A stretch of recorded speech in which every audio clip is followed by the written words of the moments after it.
Señoras y señores, la hora con Gregory nueva vez con ustedes. Les agradezco la sintonía, como también agradezco al periodista Johnny Vázquez, una persona afable, inteligente, culta, atrevido en su carrera profesional, pocas veces contradicho cuando dice algo es porque tiene evidencias, y qué bueno es compartir con un profesional de la talla de él, de Johnny Vázquez, sin adornarse mucho, tal cual es. Hola.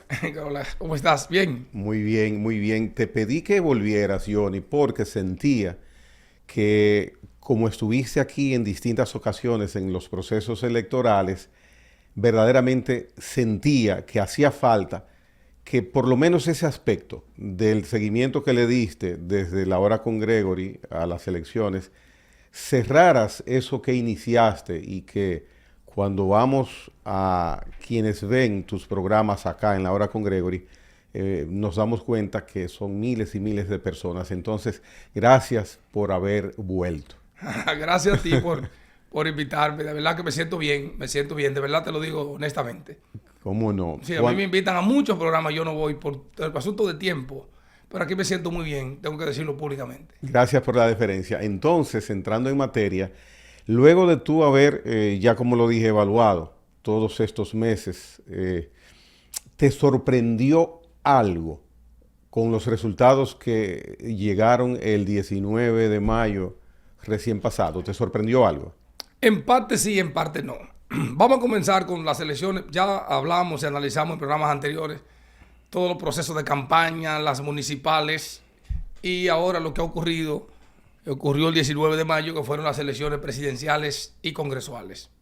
Los resultados, varios elementos incidieron para que fuera así, los resultados.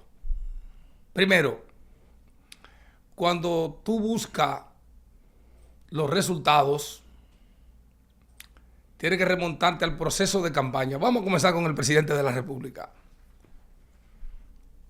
que todas las encuestas le daban por encima del 50%. Logró el propósito de crear una tendencia a triunfo en primera vuelta. Y la oposición se centralizó en doble vuelta electoral. Y oigan lo que ocurrió.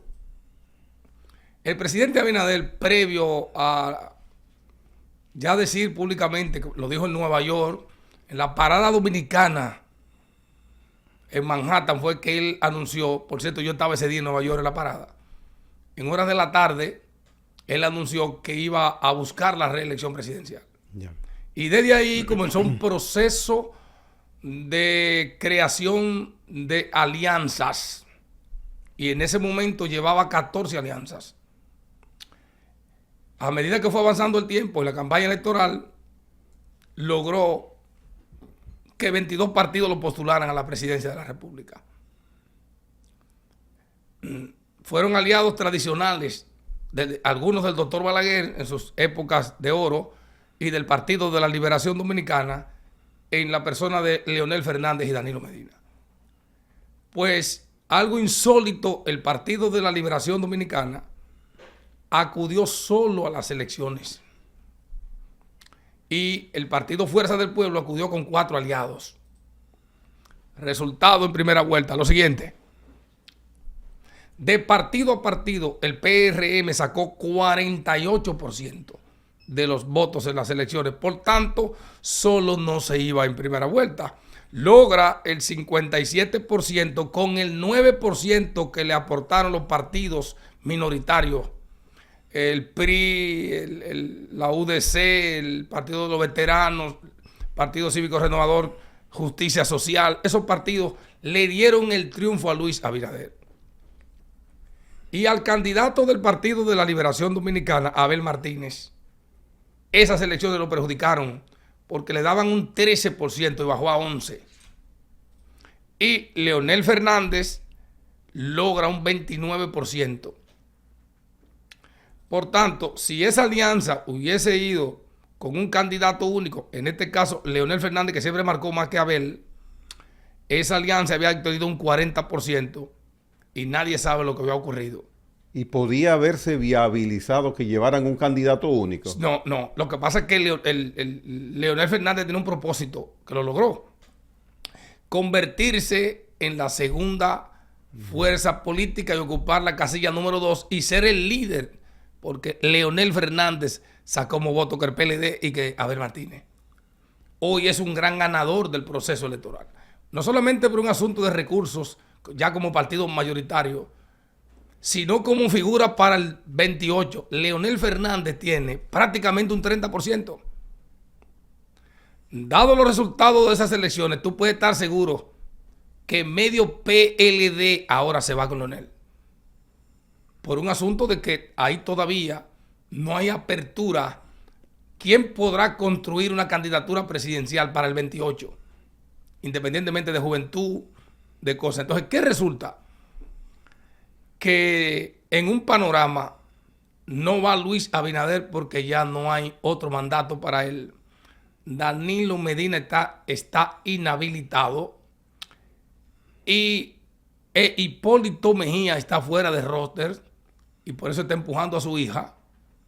Leonel Fernández tiene prácticamente la candidatura del 28 segura por la fuerza del pueblo y otra fuerza política. Pero yo te decía en los programas anteriores que en política no hay muertos, hay malos momentos. Ya. Logrado Leonel. Ahora, todo dependerá del liderazgo que encabeza el presidente Abinader, que tiene dos retos. El primer reto que tiene es, en su segunda gestión, lograr por lo menos llegar bien hasta el 26, el año 2026. Y hay un tramo difícil que es el tramo de la reforma. Por eso anda buscando el concurso de la oposición, en este caso de Leonel y Abel, para que los tres carguen con la culpa de la consecuencia. Es una medida balaguerita, inteligente. Y dos, el otro reto que tiene el presidente Abinader es armonizar en el pandemonium que se va a convertir el PRM para escoger quién va a ser sustituto. Muy bien. Vuelvo un poquito atrás en el relato que iniciaste, Johnny, para preguntarte, cuando te referiste a la alianza Rescate RD sobre esto, ¿fue beneficiosa para ambos partidos o como elemento político electoral? Para Leonel, porque la oposición tiene 48 diputados. Si bien es cierto que el PRM tiene mayoría en los ayuntamientos, en la Cámara de Diputados y el Senado, que mucha gente está cuestionando que por qué no hay equilibrio, ¿no? Que eso fue un mandato del pueblo dominicano, fue el pueblo que lo decidió. Por tanto, el PRM y su presidente tienen que tener bien claro que tienen todas las herramientas institucionales para hacer las transformaciones y hacer una gestión que pueda el presidente terminar bien, porque los presidentes y los hombres son como terminan, no como comienzan. Entonces, yo creo que el presidente Abinader en esa parte tiene ese gran reto. Ahora, ¿que le convino a la oposición? No, al que le convino fue Leonel Fernández. A Abel no le convino. Por eso Abel, que yo no entiendo cómo el PLD, sabiendo los resultados de las encuestas, lo mantuvo hasta el final. Porque acuérdate que el PLD está dirigido por un anti-leonelista que se llama Danilo Medina. Yeah. Probablemente si la Fuerza del Pueblo hubiese tenido otro candidato, el PLD en la persona de Danilo hubiese cedido. Hoy, hay que decir, la gran verdad, no la estoy diciendo yo, la están diciendo los resultados. La gran verdad es que el Leonel Fernández ha demostrado ser el verdadero líder de masa del PLD. Bien, ya identificaste qué sucedió, cómo sucedió, quién se benefició, diste una pincelada sobre el PRM, sí. Entonces... Está el caso de la senaduría. Sí, eso lo vamos a tocar. Entonces, en base a esa plataforma que has preparado del día de hoy, del día político de hoy, ¿habrá pausa política? No, al contrario. Leonel no... Es la negativa de asistir al encuentro con el presidente Abinader, que primero se inventó que tenía gripe, eso hay que respetárselo. Y después ya vi que no era gripe nada, porque al par de días, no, me robó las elecciones, esto. Pero tú no puedes, presidente Fernández. Se bebió un té y se le quitó. No solamente eso. Usted no puede alegar que las elecciones las compraron y usted llamó en horas al presidente para felicitarlo. Entonces, como que el Leonel Fernández tiene problemas de coherencia. Pues tú no puedes felicitar al ganador en el entendido que ganó en Buena Lí con 57% de los votos y mañana después decir que no, que esas elecciones fueron compradas. Y entonces, ¿y Omar? Que Omar es un fenómeno a analizar. Siempre te dije que esa senaduría, 3 senadurías, había que tomarla en cuenta, igual con la primera, con la del distrito. Cuando siempre te dije, y le dije a los televidentes que nos ven cada noche, te dije que hay que ponerle atención a los votos de los partidos en la capital. ¿Qué ocurrió? Que hubo un fraccionamiento del voto. Personas que votaron en la casilla 1 por Luis Abinader, que no son del PRM, lo que Balaguer llamaba la masa silente, votó por Luis Abinader, pero no votó por Guillermo Moreno. ¿Tú sabes cuántos votos hay? 100,000 votos. De diferencia. De diferencia. De ese comportamiento de ese votación. comportamiento. Y del PLD, como una forma de agradecimiento, ahí votaron 70,000 PLDistas, votaron por Omar. Por eso Omar gana. Esos votos que votaron por Omar, que son del PRM, de gente que simpatiza con Luis, ya no están con Omar. Pero no querían al candidato impuesto como Guillermo Moreno, que lo pusieron a bailar dembow, que lo pusieron a ponerse un polocher, una gorra, a brincar. No pegó. Entonces, Omar ha demostrado un fenómeno a analizar. Cuando tú logras que un candidato de un partido logre votos de otros 2 partidos, sobre todo el PRM, que es la competencia, el caso es para analizar. Por eso siempre llamé eso. Pero Monteplata, ¿por qué pierde Juan Ubiere en Monteplata? Pierde porque Danilo no lo apoya. Cuando tú cuentas los votos de la Fuerza del Pueblo y cuentas los votos que sacó el PLD, si hubiese ido ahí la alianza, gana Juan Ubieres. En el caso de San Juan, es un caso no muy extraño. Félix Bautista se ha convertido en un jeque en San Juan, por razones que todos conocemos. Un trabajo social permanente, un político 24/7, pero le llevó un 10% nada más al candidato del PRM. Eso es poco. Debió llevarle 20. O sea, ahí se metió Ramón Albuquerque. Hay que decir que Félix venció al Estado.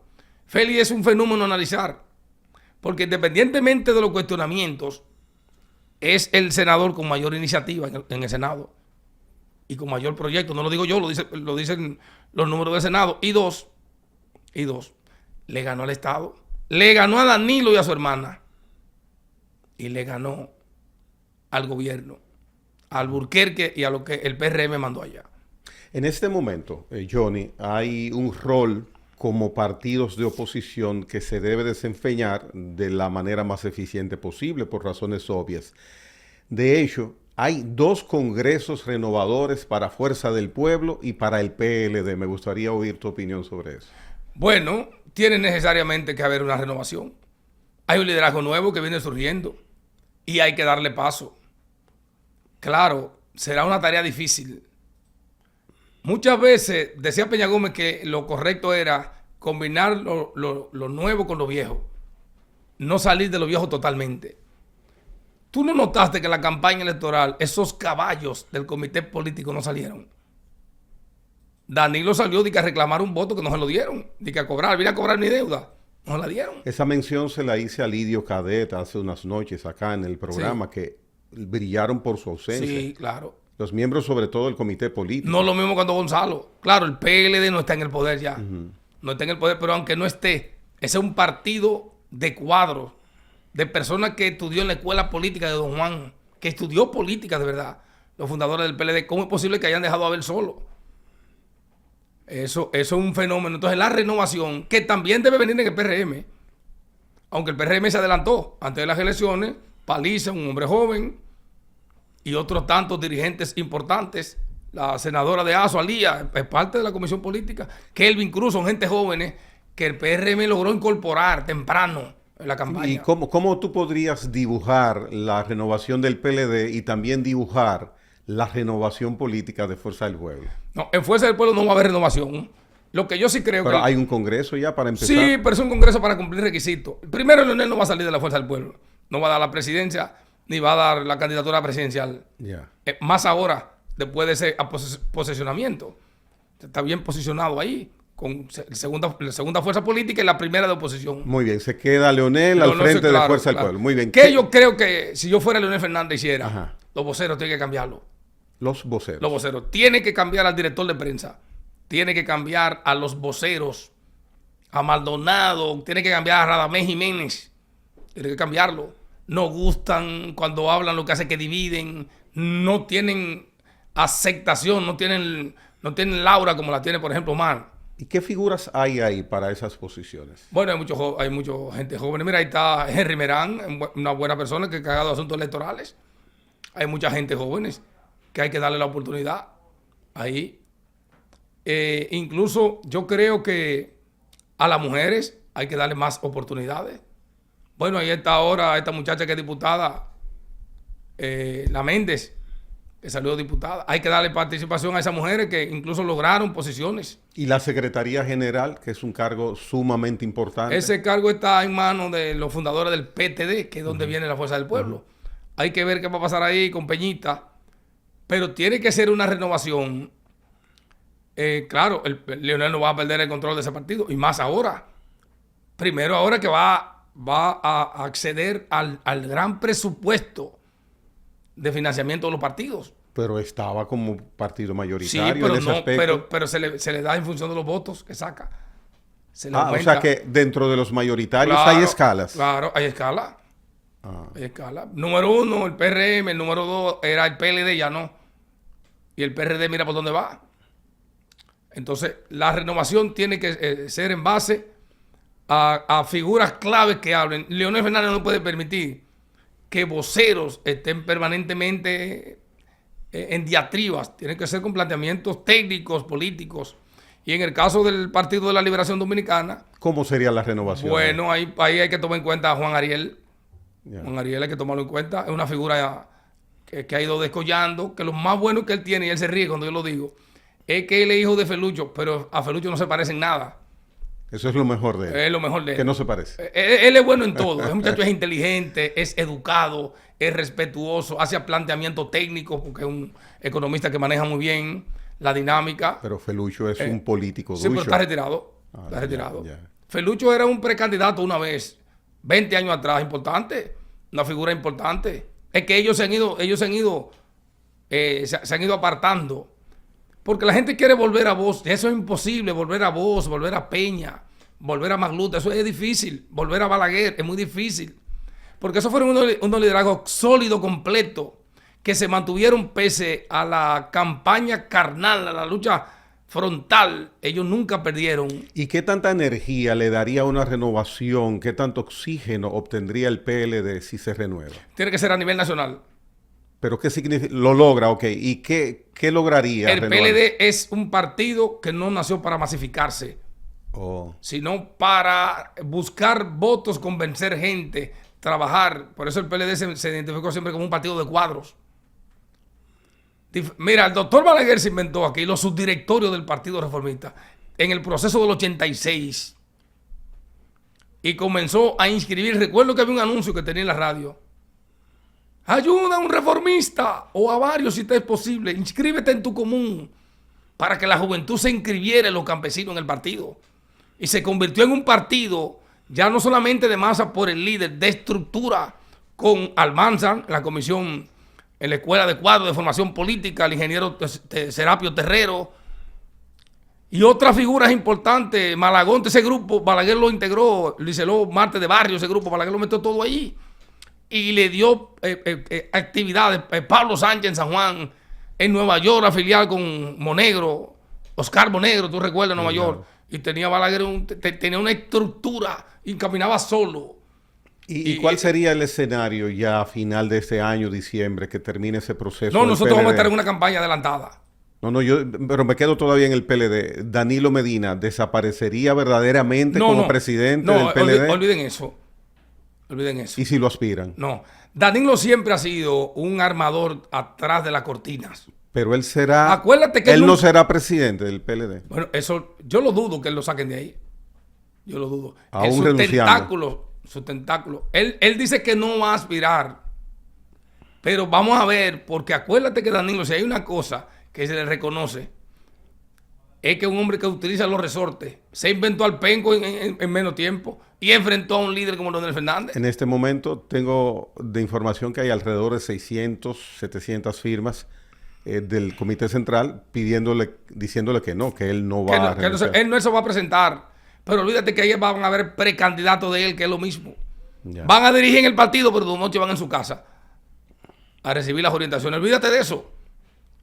Danilo Medina viene pululando a lo interno con divisiones de Don Juan. Yo siempre lo he dicho. Entonces, pausa política, reiteras, no vamos a tener. No se muere. Es que yo digo en el país. Porque se entiende que hay un proceso. Danilo fue 2 veces presidente y independientemente de eso, es una figura de opinión pública. Y en momentos determinados tú vas a ver que van a ir a su casa a entrevistarlo. Y tú sabes que él tiene periodistas que son de él. Cuando él quiera una entrevista. Él se va a apartar por varias razones obvias. A él le falta un tramo también delicado. Hasta que no concluyan los juicios judiciales de funcionarios de su gobierno, Danilo Medina tiene que estar en QAP. Sobre todo con la revelación que acaba de hacer Adán. De que va a hablar en el tribunal, que quiere hablar en el tribunal y quiere decir toda la verdad. Entonces yo creo que ese es un tema que a él le conviene incluso que se le dé larga. Pero yo no creo que él pueda apartarse totalmente. Hay hechos que han marcado estas 2 semanas después de las elecciones, que han brillado políticamente esos hechos. La reunión con Abel y el presidente Abinader Fernández y la no reunión con Leonel Fernández y el presidente Abinader. La reunión de Abel fue una rebelión, si tú lo notas. Él lo dijo y el comité político tuvo que admitir, pero él lo dijo sin consultar con el comité político, eso no es verdad. Ellos quieren decir que sí. Cuando Abel vio el 11% que sacó, yo siempre dije aquí que nunca, me preocupaba que él nunca alcanzó un 15%. ¿O se integraron los miembros del comité político a apoyar a Abel? No. No se integraron. Entonces, en el fondo, tú tienes un dolor en el fondo, de manera emocional. Un hombre bueno, Abel es un hombre bueno y es una reserva. Ese 10%, esa debacle no se le pega a él solamente. Yo creo que él es un héroe que sacó un 10% solo, el pobre, sin alianza y sin nadie, y sin los miembros del comité político, con las figuras importantes. Entonces, el único que hacía un chin era Danilo, que hablaba. ¿Qué lo motiva a él reunirse con el presidente Abinader? Bueno, hasta cierto punto sacudirse. Acuérdate que todos los coordinadores de campaña del partido se le fueron, incluido Francisco Javier. Que yo decía que por qué, entonces el problema es Abel. No, hay muchas cosas ahí. Hay gente que no le perdona a Abel, que fue candidato del partido. Así de sencillo. Y obraron, quedaron sentados. Lo que Balaguer llamaba brazos caídos. ¿Futuro político positivo tiene Abel Martínez? Depende de los pasos que dé. Creo que no debe desesperarse. Ya él es una figura presidencial. Su candidata vicepresidencial es muy buena. Que para cualquier renovación, yo fuera al PLD y la pusiera a ella como secretaria general. ¿Johnny? ¿A la candidata vicepresidencial? Sí. Claro, tiene todas las condiciones para ser secretaria general del partido. Si ellos fueran inteligentes, pusieran a Juan Ariel, presidente del partido, que dice que no tiene aspiraciones políticas por ahora, y pusiera a esa muchacha, a Soraima Coelho. Soraima. Muy bien. Sería un palo para el PLD. Muy bien. Johnny Vázquez, la no reunión de Leonel Fernández con el presidente Abinader. Para mí es que Leonel no quiere ser parte, teniendo el PRM mayoría para hacer su reforma. Leonel no quiere ser parte. ¿Por qué mañana el partido que pacte con Luis y vaya a dedicar un supuesto consenso para aprobar la reforma, mañana con lo que venga va a ser responsable el gobierno? Va a decir, ustedes no pueden hablar porque ustedes participaron en eso. Ahí está Leonel Fernández actuando políticamente y pensando en un futuro. Sobre todo porque Leonel, señores, puede ser candidato y Luis no. Para Luis ser candidato, Luis Abinader tiene que modificar la constitución y él dice que no. ¿O tú crees que Leonel es un tonto? O yo te puse el escenario. Danilo no va, no puede ir. Hipólito no va. Y Luis, esta constitución dice que son 2 periodos y nunca más. ¿Quién queda? Porque Leonel, las dos reformas, la del 2010 y la del 16, 15. A Leonel lo habitan para 2. Leonel puede aspirar. Si Leonel puede aspirar ahora, en el 28, suponiendo que gana, Leonel se puede reelegir otra vez. ¿Tú sabías? porque la ley no tiene carácter retroactivo.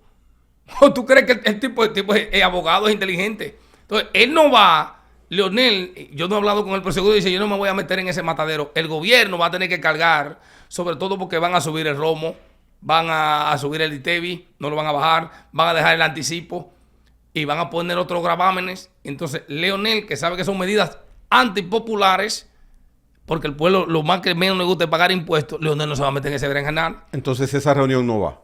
Yo Ni no fue ni va. No, Luis, inteligentemente, porque ha aprendido demasiado, dice en la semanal, ¿qué dice Luis? No era para hablar de reforma, era para hablar de la pobreza. Luis está aprendiendo, está como Balaguer, ¿sabes? Tirando balaguerada. Oye lo que dice Luis. No, el presidente Fernández no era para invitarlo a discutir reforma, era para hablar de la disminución de la pobreza. Antes de ir a la pausa, a propósito de Fernández... Luis es inteligente. Evidentemente lo Claro. está aparentando y parece ser que sí. Claro. Vamos casi a una pausa, pero antes de ese momento, como estás hablando de Abinader y estás hablando de Leonel, el expresidente Fernández escribe hace horas prácticamente Sí. que las elecciones no fueron ganadas por Luis Abinader, que fueron compradas. Bueno, te dije algo ahorita. Creo que ahí no hay coherencia. Decía un viejo zorro que el hombre es según sus circunstancias. Ya Leonel, convirtiéndose en la segunda fuerza política, precandidato presidencial, ya